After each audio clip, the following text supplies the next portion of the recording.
Bonjour, nous nous retrouvons aujourd'hui pour apprendre comment mesurer un angle à l'aide d'un rapporteur gradué en degrés. Le but est de mesurer ces deux angles, AOB et CDE. Nous allons pour cela utiliser un rapporteur gradué en degrés. Pour vérifier qu'un rapporteur est gradué en degrés, il suffit de vérifier que ces graduations vont de 0 à 180 puisqu'un angle plat mesure 180 degrés. Un autre exemple de rapporteur, celui-ci est gradué en grade. En effet, sa graduation va de 0 à 200. Cela signifie qu'un angle plat mesure 200 grades. Le grade est utilisé dans les travaux liés à la géographie et la plupart des rapporteurs que l'on trouve dans le commerce sont gradués en degrés. Revenons à nos mesures d'angle en degrés.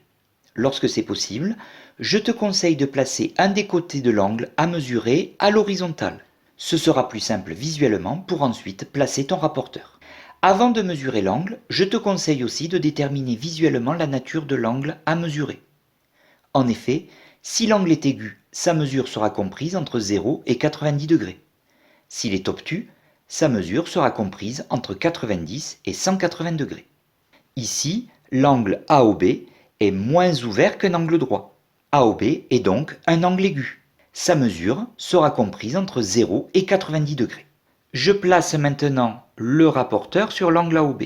Pour cela, je place le viseur sur le sommet haut de l'angle et je viens aligner le côté placé à l'horizontale sur le 0 du rapporteur.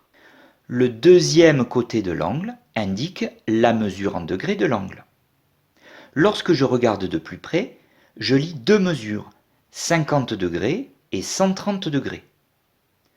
Or, l'angle AOB est un angle aigu, sa mesure est donc 50 degrés. Pour en être sûr, je regarde sur quelle graduation je dois lire la mesure de l'angle AOB. Je suis parti de ce côté du rapporteur, aligné avec ce côté de l'angle AOB. Or, je commence à mesurer à partir de 0 et non pas à partir de 180. C'est donc cette graduation extérieure qu'il faut suivre. Et je lis donc 50 degrés. Ainsi, la mesure de l'angle AOB est égale à 50 degrés. Pour l'angle CDE, je détermine d'abord sa nature. L'angle CDE est plus ouvert qu'un angle droit, donc l'angle CDE est un angle obtus et sa mesure est comprise entre 90 et 180 degrés. Je place le viseur du rapporteur sur le sommet de l'angle en D et j'aligne avec un des zéros du rapporteur. Le deuxième côté de l'angle doit indiquer la mesure en degrés de l'angle. Lorsque le côté n'est pas suffisamment long, par exemple ici, il suffit de le prolonger. En effet, les côtés d'un angle sont des demi-droites. On peut donc les prolonger sans limite. Maintenant que j'ai prolongé le deuxième côté, je viens lire la mesure de l'angle CDE avec mon rapporteur. Je suis parti de ce côté du rapporteur avec ce côté de l'angle. La graduation qui part de 0 est cette fois-ci la graduation intérieure.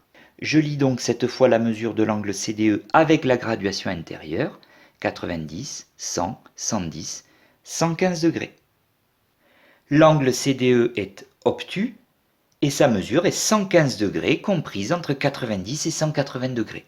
La mesure de l'angle CDE est égale à 115 degrés.